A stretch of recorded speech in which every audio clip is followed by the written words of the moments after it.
Hi there, this is my channel, Jaru Walks. In the year 2024, I will embark on an epic walking journey across the United States. I plan to hike 8,000 miles and to cross the US 3 times, via the Appalachian Trail, Pacific Crest Trail, and Continental Divide Trail. In the hiking world, this is known as a calendar year Triple Crown and has been completed by only a handful of hikers in history. The calendar year Triple Crown has traditionally been completed by jumping within or between the trails throughout the year, primarily to avoid snow, but also to avoid other seasonal hazards such as floods, extreme desert heat, and wildfires. For my attempt, I'm trying to hike each trail on a continuous, unbroken, end-to-end footpath, and to accomplish this, I must hike across all 4 seasons. I will be posting weekly updates along the way, so you can join me for the journey. Wish me luck.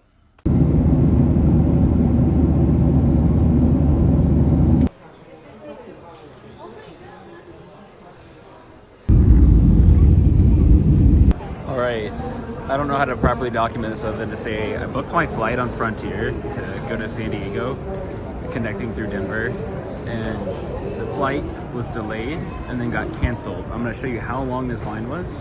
I want to emphasize where I was when I started and how long it took. So this is where I got checked out from, right, just a minute ago. I've been waiting in line for 3.5 hours. This is the line. This is still the line. Okay. Now watch. Right here is where my wait started. Okay, so that's 3.5 hours ago. Now watch how long this line runs for. I'll tell you when it's done.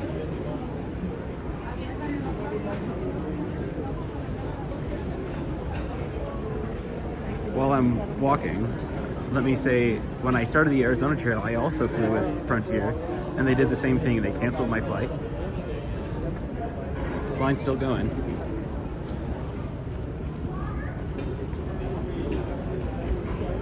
So that's multiple flights that they canceled. And again, not because of weather. Our flight was canceled because it was broken. That's the end of the line right there. That's it.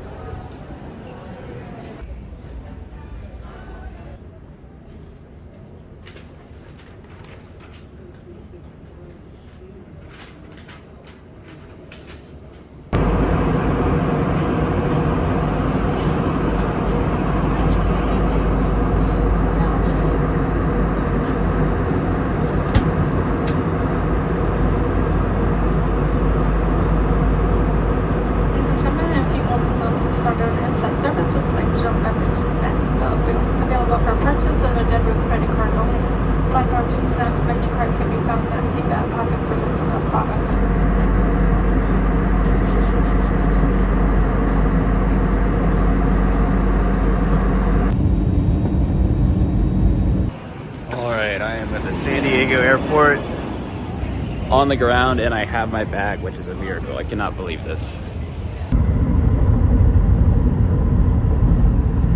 You know the meal is big when you had to put your lens on ultra wide angle to fit it all on the table.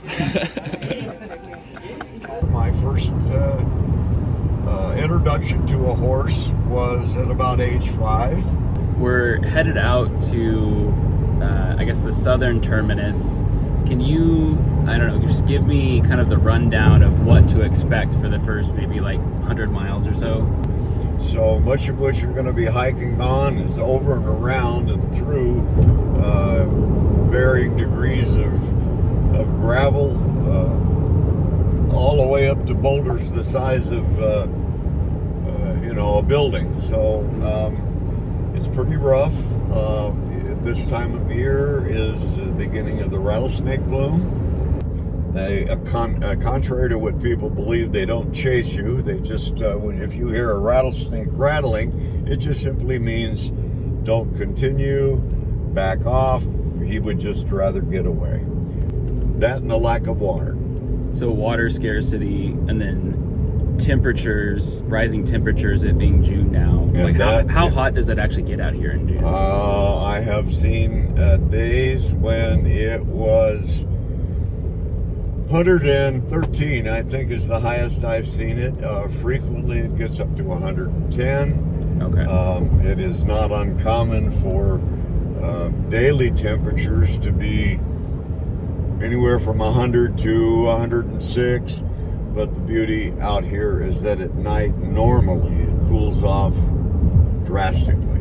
It's just wild because like it almost looks like it's levitating. Yeah, Look at it I know. from the It's right got angle. that Yeah. strange look. Huh? Yeah. So for me, the hike starts right over here at the border wall and across.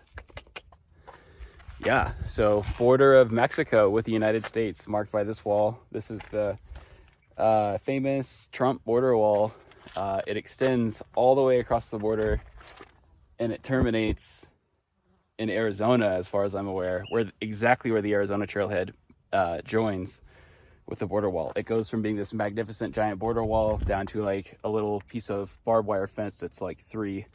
It's got like, you know, just your standard kind of like prairie, you know, for cattle, barbed wire fence.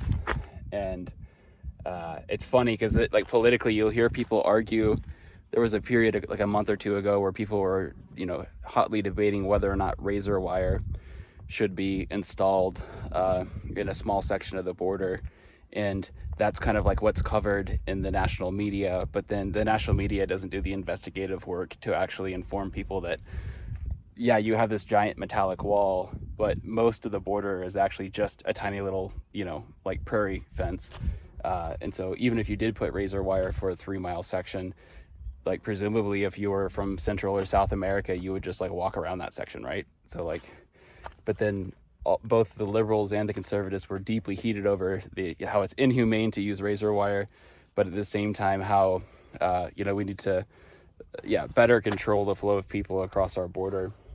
And yet like that whole point is just like contrived politically, I think, just to, if anything, distract people from the bigger debate that would need to take place, which is, should you even build this fence across the whole border, and many other issues. But it's just funny because the razor wire topic to me felt heavily contrived. So anyway, here I am. So the obelisk for the southern terminus of the PCT is right over here on the left. So that is the PCT southern terminus obelisk. Here we go.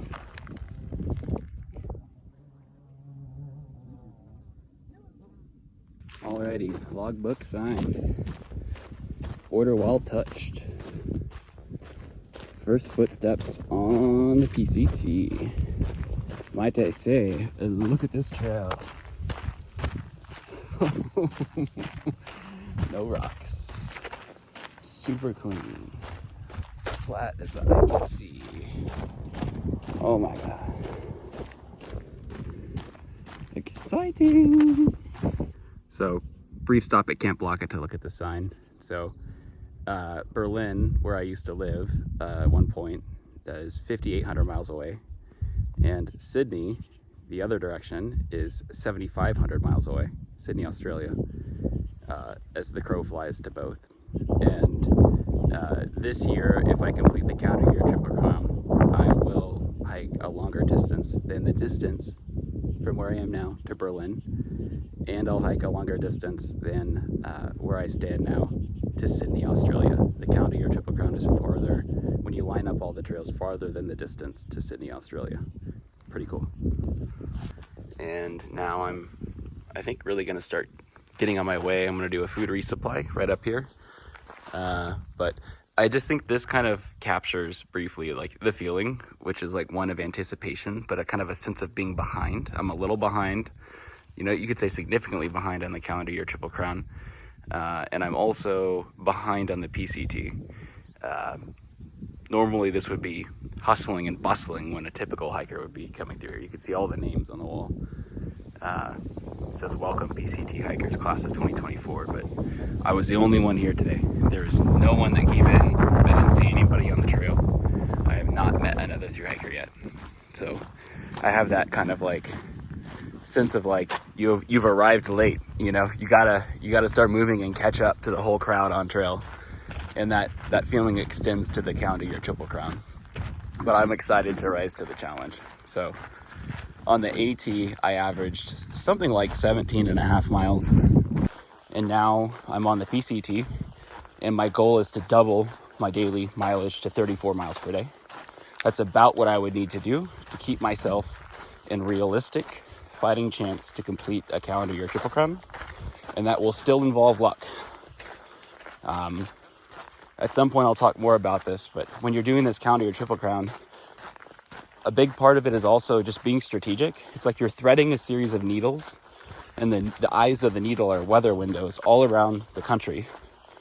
And you have to arrange your hike in a certain way that you're not obliterated by certain weather conditions, i.e.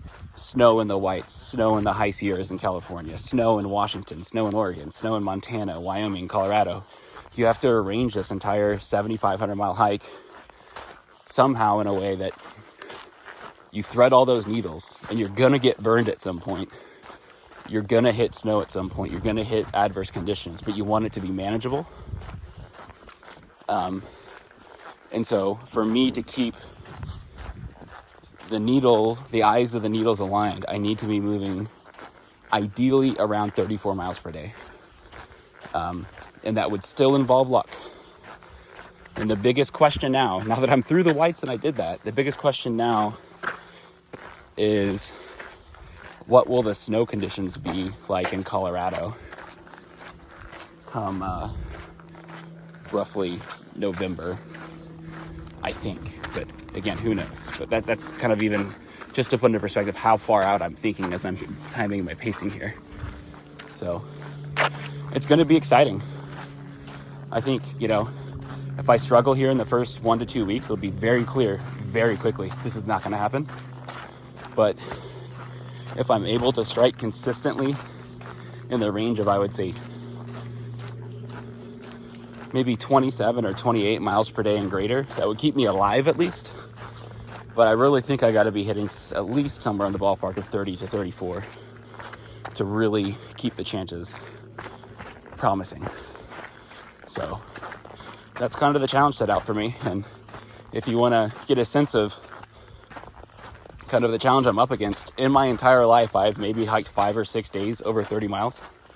And the longest day I've ever hiked in my life, I think, is 32 and a half or 33 miles.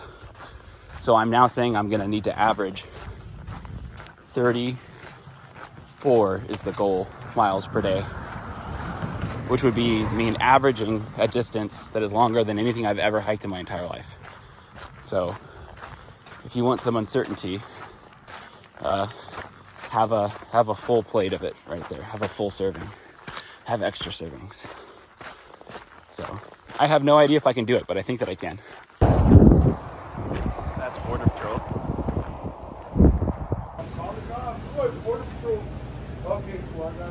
Old America is alive out here. Don't you love it?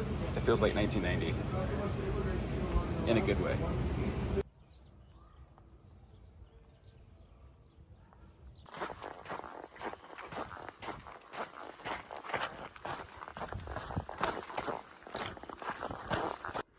Dang, is it really that far? I thought it was 2,600 miles.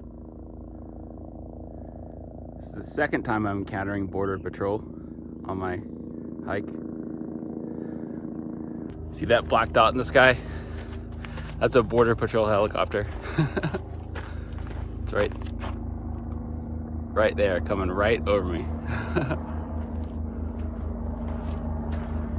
I should run and jump in a bush. All right, let's do it.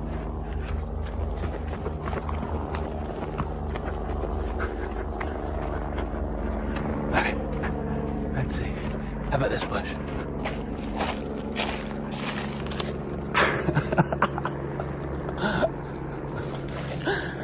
They're right over me.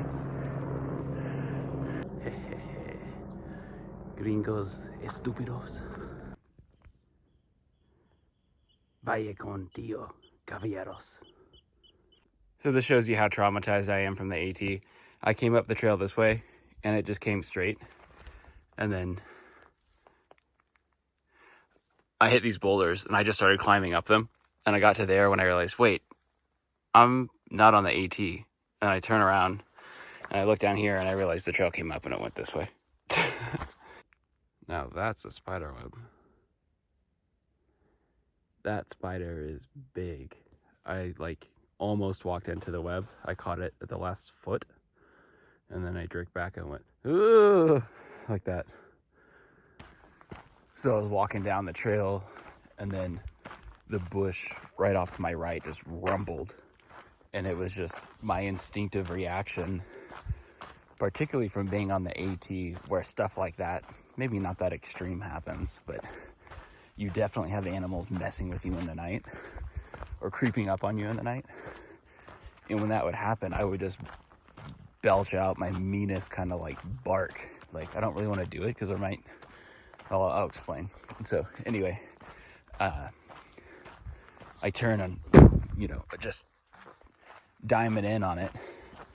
And then as I turn, I see a reflector, and I realize immediately, oh crap, that's a person in a tent. So basically I was walking and I startled them. They kicked their legs in their tent, startled. That was the sound. And then I turned and like barked at them like a dog.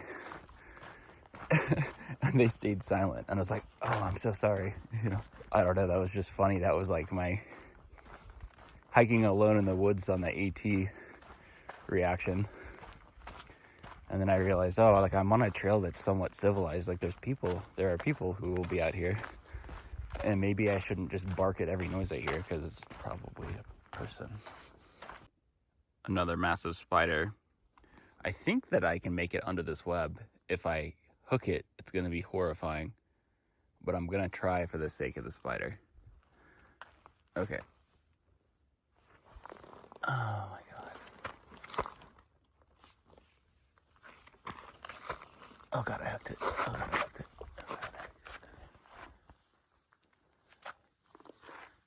Okay, one more try.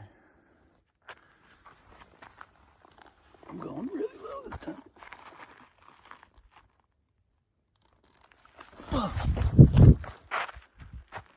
Look at that. He survived. I wonder what...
All right at 32 miles.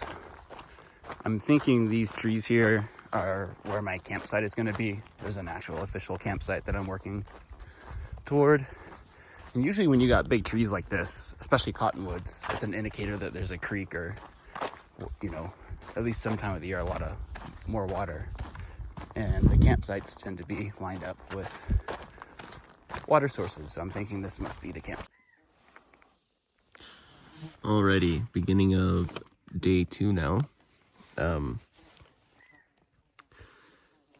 One of the really confusing things about hiking during the night is, so far, is you really lose a sense of like orientation between days. You keep thinking, oh, well, that was yesterday, but as of right now, it's 6 p.m. and part of yesterday's hike was yesterday, like the night before at 8 p.m. And there's something funny about how, like, once it gets past about midnight, you think of that as like today, but before midnight the day before, you think of that as like yesterday. But that was technically, you know, all yesterday, all part of yesterday's hike. I'm not sure if that makes sense or not, but anyway. One of the funny things about hiking these long trails is all of the random stuff you encounter on the trail because you're going such a long distance. It's like you could meet someone and think that they or their family is perfect. But then when you go to the house, you find out everybody's crazy. So it's like, this is America. And we're walking through this valley, and there's a warning sign saying unexploded military ordnance in this area. Stay on the trail. If found, don't touch it or approach it. Call 911. And so I was reading online, some helicopter that crashed in this area. So I'm wondering if it like lost a missile or who knows what it could have been.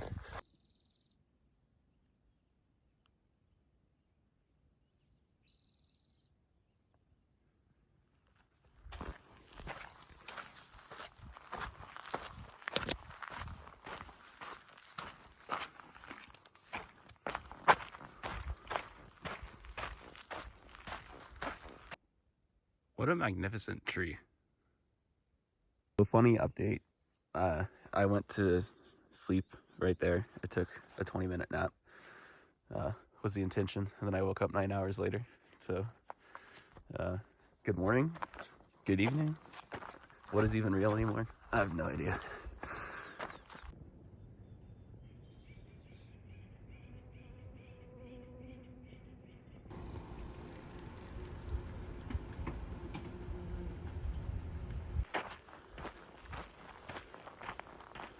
Woke up this morning feeling groggy. Yeah, because of my sleep schedule, like I have no ability to make sense of almost the last 36 hours, at least like chronologically. But yeah, I just stopped at that general store back there, and I think I was dehydrated because I like basically drank 2.5 liters of fluids, and I'm feeling much better after that.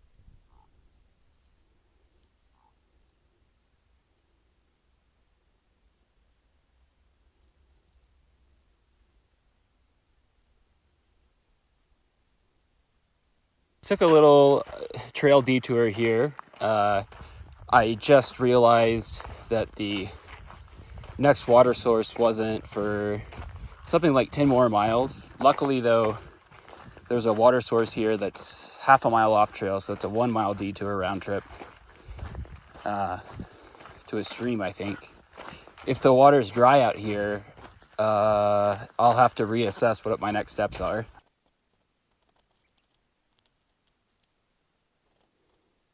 So this is the water.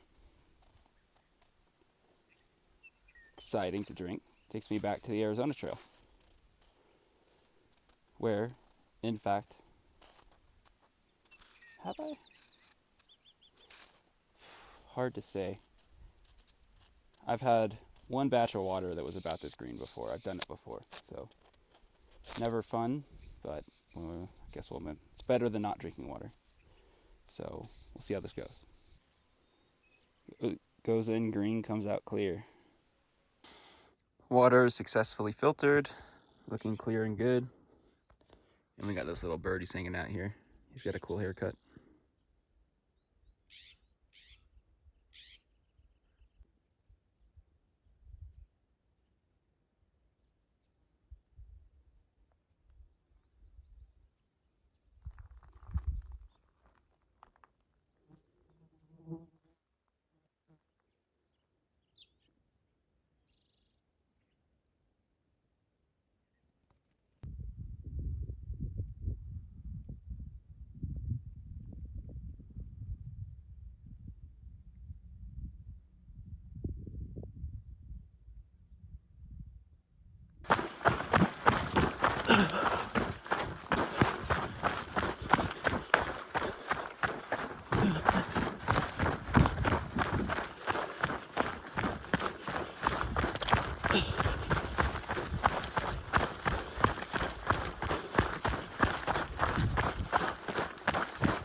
Alrighty, moment of truth. Oh my god, yes. Turn it off.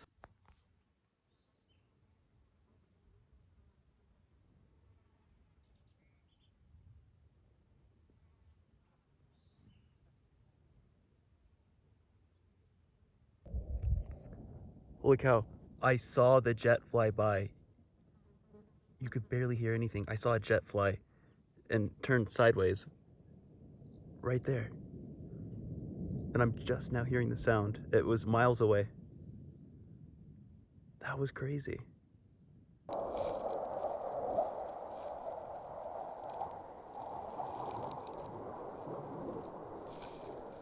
Oh man. That was definitely a jet, and it passed on the other side of that mountain range. I just missed it.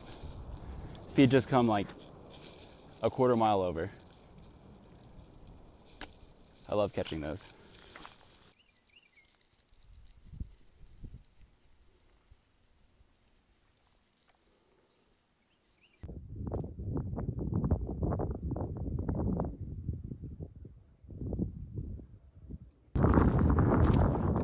How often in life do you walk through a harsh desert only to find blooming agave plants?